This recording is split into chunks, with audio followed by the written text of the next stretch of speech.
Sve je počelo uz jutarnju kavu.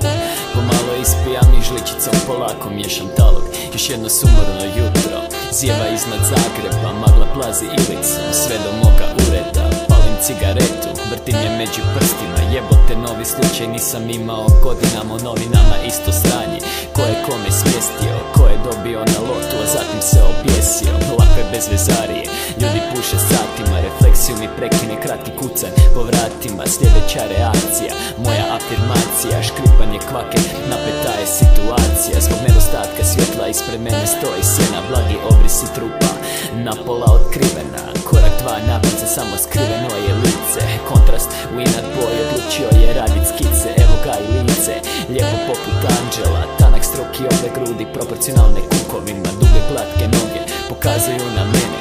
Tema je žena i tu nema dileme.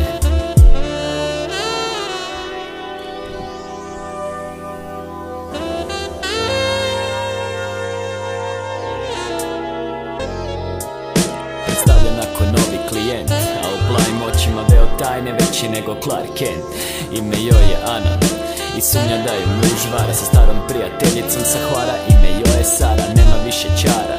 Tužila se Ana, naša veza skroz je mrtva. Ova kuja samo hoće para, sjebat će me znam.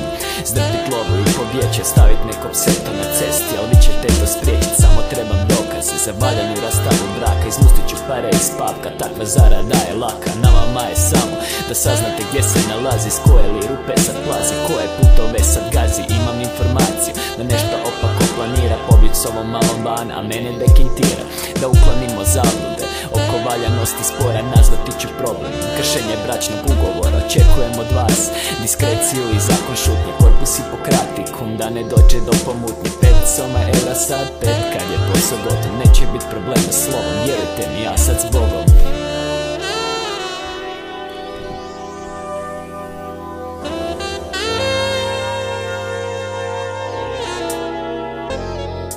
U zraku ostao je miris parfema, u srcu gorko slatka praznina, u glavi misao na senzualnost, to je žena.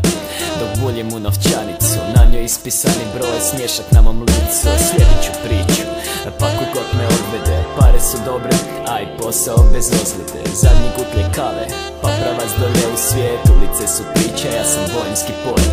Trošio sam vrijeme na Saru, sa sreća imam frenda, diplomirani ekonomist na Hvaru. Radi u fušu, sređuje financije za mutave poduzetnike i privatizacije. Zna za jednog lika, kaže družio se sa mnom, ženio se nekom Anom, utemeljio brak stanom. U početku cvale su im ruže, no s vremenom polako stvari počele su da se ruše. Priča se po otoku, da je pizda u bijegu, skriva se u obiteljskoj vikendici na Lastovu.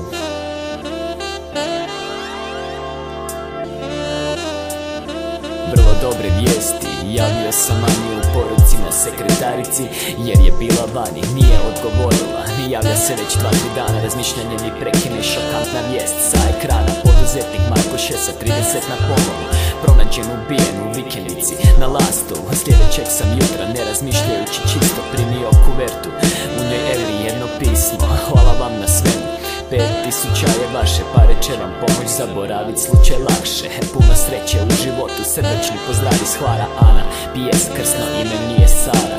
Jebote.